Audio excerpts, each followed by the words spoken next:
सारे संसार को कर्म ही चलाता है। हर जीव को कर्म ही चलाता है। अच्छा बुरा कर्म, पुण्य पाप। अच्छा कर्म जीव को सुख देता है, जीव सुख भोगता है।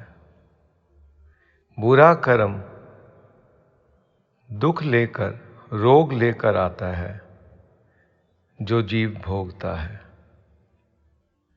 सुख दुख का ये चक्र, कर्म का ये चक्र निरंतर ही जन्म जन्मांतर से चलता आ रहा है और जीव सुख दुख के चक्कर में गोते खा रहा है। क्या कोई ऐसा भक्ति का मार्ग है, कोई ऐसा तरीका है, कोई ऐसा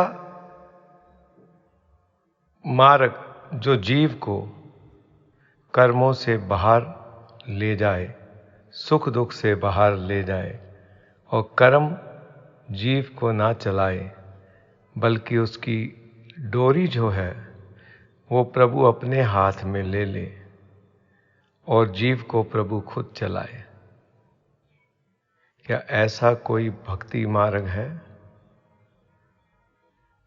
इसे समझने के लिए मैं आपको एक कहानी सुनाता हूं,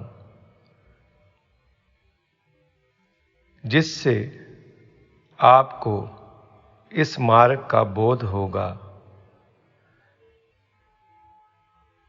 और कर्म से बाहर निकलने का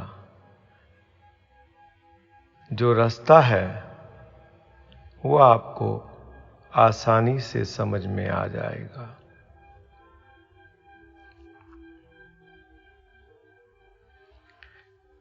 एक सेठ था।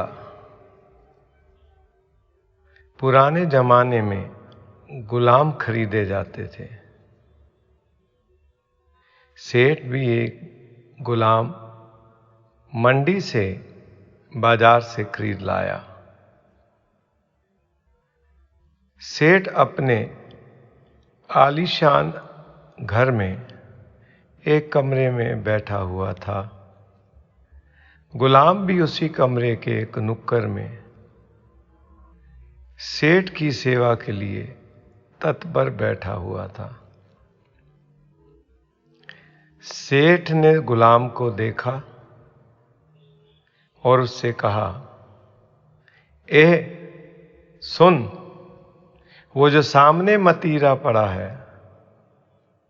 मतीरा कहते हैं वाटरमेलन, जिसे हम तरबूज भी कहते हैं। सेठ ने कहा, वो जो सामने मतीरा पड़ा है उसको काट कर ले आ। गुलाम मतीरा काट कर ले आया और सेठ उसे खाने लग पड़ा। जैसे ही सेठ ने मतीरे का पहला टुकड़ा मुंह में डाला तो वो इतना कड़वा था कि कुनीन से भी ज्यादा। सेठ ने थूक दिया, बाहर निकाल दिया मुंह से।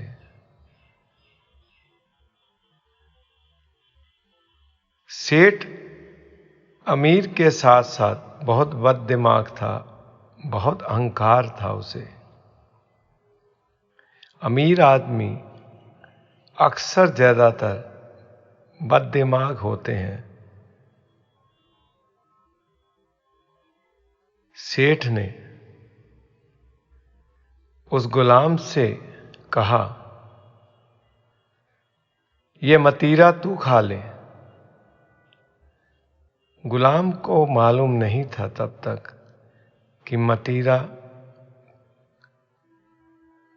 का स्वाद कड़वा है। उसने सेठ की आज्ञा का पालन करते हुए वो मतीरा लेकर एक कोने में बैठ के खाना शुरू किया। धीरे धीरे खाता गया, लेकिन सेठ को अभी भी चैन नहीं पड़ा, शांति नहीं पड़ी।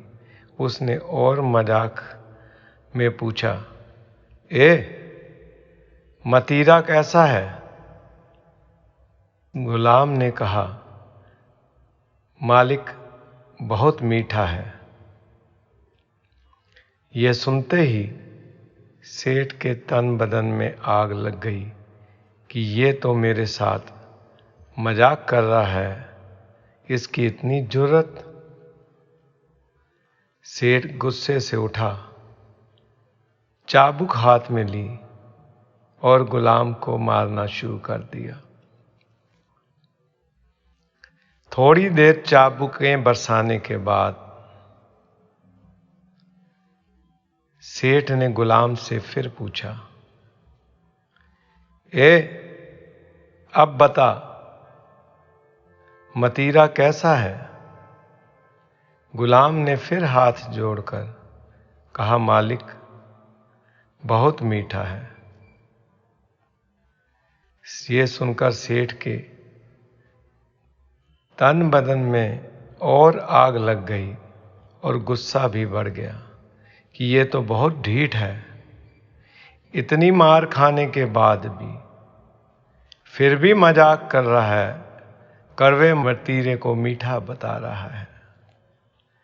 सेठ ने और चाबुकें मारनी शुरू की, और जोर से, और मारता गया। कुछ देर बाद सेठ ने फिर उससे पूछा, अब बता, मतीरा कैसा है? गुलाम ने फिर हाथ जोड़कर विनम्रता से कहा, मालिक बहुत मीठा है। यह सुनकर सेठ और गुस्से में आ गया कि ये तो बहुत ही ढीठ है। सेठ ने और चाबुकें बरसानी शुरू की और बरसाता चला गया। ये सिलसिला 1 घंटा चलता रहा। वो पूछता रहा गुलाम से, मतीरा कैसा है? गुलाम कहता रहा, मालिक मीठा है। सेठ के हाथ थक गए चाबुक बरसाते हुए। सेठ ने चाबुक फेंक दी और गुलाम से कहा कि मैंने जब मतीरा खाया था ये कड़वा था। तू इतना ढीठ है, इतनी मार खाने के बाद भी तू मजाक करता है मेरे साथ और कहता है कि ये मीठा है। मुझे एक बात बता, जो मतीरा मैंने खाया वो कड़वा था, वो मीठा कैसे हो गया? गुलाम ने दोनों हाथ जोड़कर कहा, मालिक मैं सच बताऊं? सेठ ने कहा, हाँ बता। गुलाम ने कहा, मालिक मतीरा तो कड़वा ही है, लेकिन क्योंकि आप मेरे मालिक हो, आपने अपने हाथों से मुझे ये दिया, इसलिए मेरे लिए मीठा है। इसीलिए मैं इसको मीठा बता रहा हूं। मैं इसको मीठा करके ही खा रहा हूं। मुझे ये मीठा ही लगता है क्योंकि आपने अपने हाथों से दिया। ये सुनते ही सेठ ने गुलाम को गले से लगा लिया और कहा, आज से तू गुलाम नहीं, नौकर नहीं, आज से तू मेरा बेटा है। और उसे बेटे की तरह उसके बाद उसने रखा। भक्ति भी अगर ऐसे ही की जाए कि मालिक प्रभु जो कुछ भी करे उसे भला ही माना जाए, भला ही कहा जाए, जो तुध पावे साई पलिकार, तू सदा सलामत निरंकार। वो सुख दे, दुख दे, रोग दे, पीड़ा दे, दर्द दे, अगर उसे मीठा करके ही, मालिक की रजा मीठा करके ही माने और प्रसन्नता पूर्वक उसे ग्रहण करें, कोई शिकायत भी ना करें कि हमें दुख है, दर्द है। दुख की कोई भी अति हो, सीमा हो, लेकिन भगत जो है वो प्रभु से कभी ये बेनती भी नहीं करते, शिकायत भी नहीं करते कि तूने क्यों दिया इतना दुख, या ये दुख मुझे क्यों आया। वो भक्ति करते जाते हैं निरंतर, और उसी भावना के साथ उसकी आज्ञा को, उसकी रजा को मीठा मानकर ना विनती करते हैं कि इसको दूर कर, दुख को, रोग को दूर कर, ना ही मन से उदास होते हैं, ना ही निराश होते हैं। प्रसन्नता पूर्वक वो भक्ति मार्ग पे चलते रहते हैं। उनको ये बोध होता है, ज्ञान होता है कि कर्ता एक ही है, प्रभु।